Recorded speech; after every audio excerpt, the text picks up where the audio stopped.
बिस्मिल्लाहिर्रहमानिर्रहीम। मैं हूं मोहम्मद तारिक अब्बास और आज हमारा जो नेक्स्ट टॉपिक है, टिश्यू लेवल तक हमने पढ़ लिया था। नेक्स्ट जो हमारा टॉपिक है वो है organ and organ system level. Organ and system level की अगर बात करें तो पहले हमारे पास आर्गन है। देखें, आर्गन हम क्या कहते हैं कि जो रिलेटेड टिश्यूज़ है ना। अब रिलेटेड टिश्यूज से मुराद ये है related tissues which having similar function, यानी ऐसे टिश्यूज जिनके काम एक दूसरे से रिलेटेड हों, वाबस्ता हों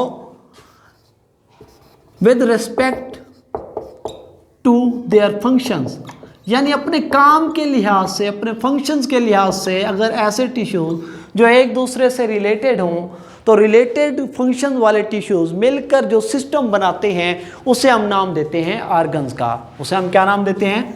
आर्गन्स का नाम देते हैं। देखिए, आर्गन्स की अगर हम बात करें तो मुख्तलिफ टिश्यूज़ जो होते हैं ना, ये टिश्यूज़ आपस में मिलते हैं, लेकिन कौन से टिश्यूज़ जिनके काम एक दूसरे से वाबस्ता होते हैं वो भी हम मिसाल में देखेंगे। तो ये रिलेटेड फंक्शन वाले टिश्यूज़ मिलकर एक आर्गन बना देते हैं। और इसमें अगर देखें, एक आर्गन का एक स्पेसिफिक काम होता है, लेकिन दरअसल वो आर्गन खुद वो काम नहीं कर रहा होता, बल्कि वो जो टिश्यूज़ काम कर रहे होते हैं, उन टिश्यूज़ के काम करने से तमाम जो भी जितने भी टिश्यूज़ उस आर्गन को बना रहे होते हैं वो तमाम टिश्यूज़ अपना अपना काम सर अंजाम देते हैं और वो मजमूई तौर पर उस आर्गन का काम बनता है। देखिए, मिसाल के तौर पर आपकी क्लास में आपको मुख्तलिफ टीचर्स पढ़ाते हैं, उनमें कोई आपको बायो, कोई केमिस्ट्री, कोई आपको फिजिक्स, इंग्लिश, उर्दू, इस्लामियात, मुख्तलिफ टीचर्स पढ़ाते हैं। अब हर टीचर ऐसे समझिए एक टिश्यू का काम कर रहा है। हर टीचर अपना सब्जेक्ट पढ़ाएगा और मजमूई तौर पर वो एक पूरी क्लास हो जाएगी। यानी तमाम टीचर जब पढ़ा जाएंगे तो हम कहेंगे ये हमारे पास फर्स्ट ईयर की क्लास है जिसको मुख्तलिफ टीचर्स ने पढ़ाया। इसी तरह बिल्कुल मुख्तलिफ टिश्यूज़ अपना काम करते हैं और वो मजमूई तौर पर किसका फंक्शन बनते हैं? आर्गन का। लेकिन शर्त वही है, उन टिश्यूज़ के जो फंक्शंस हैं वो एक दूसरे से रिलेटेड होने चाहिए। मिसाल के तौर पर हमने 9th के अंदर भी मिसाल पढ़ी थी स्टोमिक की। स्टोमिक हमारे पास एक मिसाल है। स्टोमिक के अंदर दो टिश्यूज़ हमारे पास सबसे अहम है। एक हमारे पास है जिसे हम कहते हैं एपिथेलियल टिश्यू, और दूसरा हमारे पास है muscular tissue.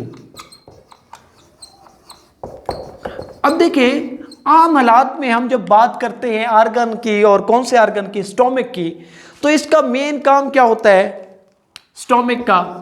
Food digestion. Food digestion यानी खुराक को डाइजेस्ट करना, पहली बात। अब इसमें फूड डाइजेशन में भी जो खुराक के अंदर प्रोटीन पार्ट होता है उसको डाइजेस्ट किया जाता है, लेकिन इस प्रोटीन पार्ट को डाइजेस्ट करने के लिए स्टोमिक एक जूस खारिज करता है जिसको हम नाम देते हैं गैस्ट्रिक जूस का। क्या नाम देते हैं? Gastric juice. अब ये जो गैस्ट्रिक जूस है ये कौन खारिज करता है? ये जो एपिथेलियल होते हैं जिसे हम कहते हैं सेक्रेटरी एपिथेलियल। सेक्रेटरी एपिथेलियल ये क्या करती है? ये एक जूस खारिज करती है जिस जूस को हम गैस्ट्रिक जूस कहते हैं। और ये गैस्ट्रिक जूस जो कि खुराक के अंदर प्रोटीन के पार्ट को क्या करता है? डाइजेस्ट करता है। एक बात होगी। दूसरा हमारे पास है मस्कुलर टिश्यू। मस्कुलर टिश्यू का काम क्या होता है? क्योंकि ये स्टोमिक एक बैग लाइक स्ट्रक्चर है तो इसके अंदर खुराक मौजूद होती है, और खुराक मौजूद होने के साथ इसके पास गैस्ट्रिक जूस भी है, इसके पास इंजाइम्स भी होते हैं। तो ये जो मस्कुलर टिश्यू है ना, ये स्टोमिक की दीवार को कंट्रैक्ट भी कराता है और रिलैक्स भी करता है। अब जब सिकुड़ने और फैलने का काम करते हैं स्टोमिक की वाल्स, किसकी वजह से? मस्कुलर टिश्यू की वजह से। तो ये जो खुराक होती है, खुराक प्लस गैस्ट्रिक जूस, इसकी मिक्सिंग हो जाती है। अब जैसे इसकी मिक्सिंग होती है तो ये गैस्ट्रिक जूस खुराक के जो प्रोटीन पार्ट है उसको डाइजेस्ट कर लेता है। एक बात तो ये हो गई। दूसरी बात ये है कि स्टोमिक के अंदर जब खुराक मौजूद होती है तो डाइजेस्ट होने के बाद उस खुराक ने जाना होता है स्मॉल इंटेस्टाइन की तरफ, आगे की तरफ। तो ये मस्कुलर टिश्यू एक तो खुराक को जूस के साथ, गैस्ट्रिक जूस के साथ मिक्स भी करता है, दूसरे नंबर पर ये उसको आगे की जानिब शिफ्ट भी करता है। अब देखें, वैसे काम कौन कर रहे हैं? एपिथेलियल टिश्यू और मस्कुलर टिश्यू, लेकिन मजमूई तौर पर ये किसका फंक्शन बन रहा है? स्टोमिक का। इसी तरह हम ये देखते हैं ये जो ऑर्गन सिस्टम है एनिमल्स के अंदर मोर कम्प्लेक्स होता है पौधों की निस्बत।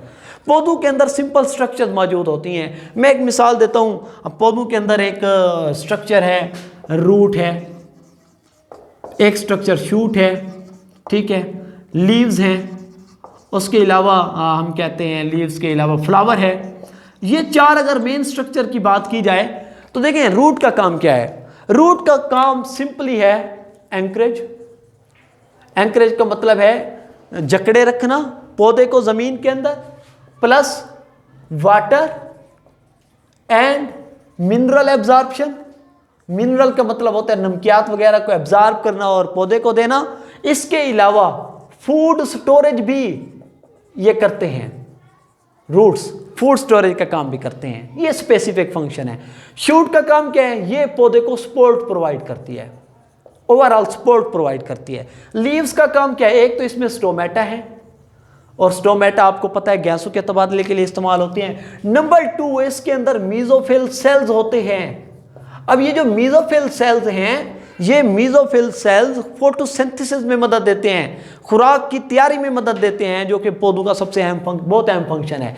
फ्लावर है, फ्लावर में आपको पता है रिप्रोडक्टिव ऑर्गन्स होते हैं, रिप्रोडक्टिव ऑर्गन्स होते हैं। ये रिप्रोडक्टिव ऑर्गन्स इसको रिप्रोडक्शन में मदद देते हैं और पोलिनेशन होती है। पोलिनेशन के अलावा इसके पास वेक्टर भी मौजूद होता है जो मुख्तलिफ शहद की मक्खियाँ वगैरह इसके यूज़ करती हैं। देखें आम हालात में ये हमारे पास आर्गन सिस्टम अगर देखें तो आर्गन सिस्टम में हमारे पास एक पूरा सिस्टम होता है, जैसे एक रूट सिस्टम हो गया, शूट सिस्टम हो गया, लीव्स हो गए, फ्लावर हो गए। ये एक पूरा सिस्टम है लेकिन स्पेसिफिक है, एक सिंपल वे में है। लेकिन जानवरों के अंदर अगर हम आर्गन सिस्टम की बात करें, क्योंकि आर्गन सिस्टम मुख्तलिफ आर्गन्स के मिलने से बनता है, वो बस्ता काम करने वाले आर्गन मिलकर आर्गन सिस्टम बनाते हैं। एनिमल्स के अंदर रिप्रोडक्टिव सिस्टम है, एनिमल्स के अंदर रेस्पिरेटरी सिस्टम है हमारे पास, उसके अलावा डाइजेस्टिव सिस्टम है, ब्लड सर्कुलेटरी सिस्टम है, लिम्फेटिक सिस्टम है, नर्वस सिस्टम है, ये सारे सिस्टम है, एंडोक्राइन सिस्टम है। अब अगर सिर्फ बात करें डाइजेस्टिव सिस्टम की, ओरल कैविटी डाइजेस्टिव सिस्टम का हिस्सा है, स्टोमिक इसी का हिस्सा है, स्मॉल इंटेस्टाइन इसी का हिस्सा है, लीवर इसी का हिस्सा है, और इसके अलावा और भी बहुत सी इसके साथ चीज़ें शामिल हो जाती हैं जो कि खुराक की डाइजेशन में किसी न किसी तरह से मुआवनत देती हैं। ये हमारे पास आज का टॉपिक था आर्गन एंड आर्गन सिस्टम। इंशाल्लाह फिर नेक्स्ट लेक्चर के साथ हाजिर होंगे, तब तक के लिए अस्सलाम वालेकुम, अल्लाह हाफ़िज़।